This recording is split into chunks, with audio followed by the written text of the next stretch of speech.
Most days, the world isn't a clear-cut black and white kind of place. And that means that sometimes people you think are good do bad things. In fact, sometimes good people do bad things because they normally do good things. This is what's known as moral licensing, also called self-licensing or moral self-licensing. And while it sounds like it might not make a lot of sense, you might be more familiar with it than you would like to think. Moral licensing is basically what happens every time you decide that you deserve something because you have been good. When an action is morally ambiguous, your history of doing good things can make you feel like you can cut yourself some slack and grant yourself an exception. Thankfully, those bad things aren't usually that bad. Like, maybe you got a ginormous waffle cone after your spin class, or you bought those sweet new kicks that you can't really afford because you've done such a good job saving this month. Look, you do you. We don't judge. Treat yourself. But moral licensing can undermine our ability to meet our goals. And it also has an even more sinister side. It can cause people to give themselves permission to cheat or to be more prejudiced. So why do we do it, and what can we do when necessary to put a stop to it? Researchers have found that moral licensing shows up in a whole bunch of different situations. One 2017 study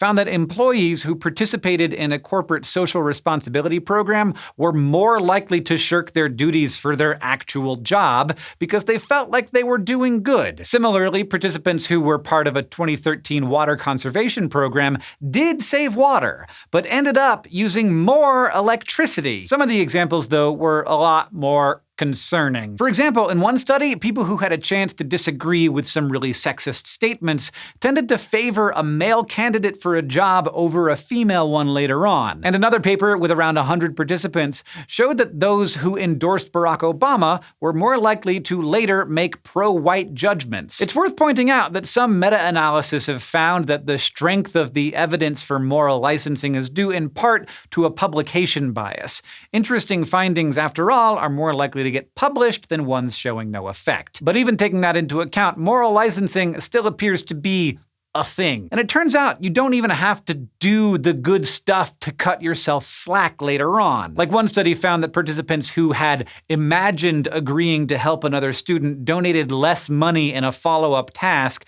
than those who hadn't imagined doing anything nice. Writing about yourself in generally positive terms rather than recalling some specific incident of good behavior also seems to do the trick. And then there's moral cleansing, which is sort of the opposite of moral licensing. When we're starting to feel like we don't come across as particularly moral, we will do something to make ourselves feel or seem better. Like, in one study, participants were more likely to literally sanitize their hands after copying out a story about people doing some immoral stuff. But all these different examples beg the question of how this mental arithmetic actually happens. How do we decide when we can give ourselves some moral wiggle room? So far, there are two models for how it might work: the moral credits model and the moral credentials model. In the moral credits model, good and bad behaviors are like credits and debits on a bank account. If you do something good, then you have moral credit to spend on being naughty. In the moral credentials model, past behavior shapes your sense of who you are. So in an ambiguous situation where something might be bad, but it could kind of go either way, you're more likely to decide that the bad thing really isn't that bad after all, because you're for sure not the kind of person who does bad things. Psychologists generally like these two models, but they can't say yet which of them is better at explaining moral licensing. Part of the problem is that it might ultimately depend on other factors. For instance, one 2013 study found that participants licensed certain immoral behaviors differently depending on the socioeconomic status of the person they were judging, which is a whole different can of worms. But there are some things we can say about moral licensing. Many psychologists believe that it's more likely to happen when the badness of the thing being licensed is more ambiguous. And it's also not just about making others think we're good people. It's also about how we think of ourselves. For instance, we'll let ourselves get away with bad behavior in front of an audience, even if that audience doesn't know we're usually upstanding citizens. We also have some pretty good ideas about how to put the brakes on moral licensing. For the kind that interferes with you achieving your goals,